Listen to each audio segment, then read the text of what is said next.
Okay, అందరికీ నమస్కారం అండి.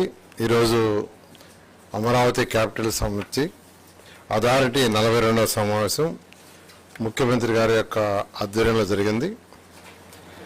మీకు అందరికీ తెలుసు, అమరావతి క్యాపిటల్ సిటీలో ఆ రోజు ల్యాండ్ పుల్లింగ్లో ల్యాండ్ తీసుకోవటం, అది కూడా కేవలం 58 రోజుల్లో 34,000 ఎకరాలు రైతులు ముఖ్యమంత్రి గారి మీద నమ్మకంతో ల్యాండ్ ఇవ్వడం జరిగింది. అయితే ఇక్కడ ఒక మంచి రాజధాని కడతామని, ప్రపంచంలో టాప్ 5లో కడతామని ఆ రోజు చెప్పడం, దానికి తగ్గట్టుగానే అడుగులేయటం జరిగింది. 41,000 కోట్లకి గతం 2014-19 టెండర్లు పిలిచాం.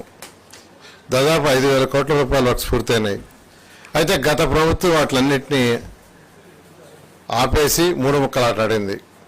అయితే ఈ ప్రభుత్వం రాగానే వెంటనే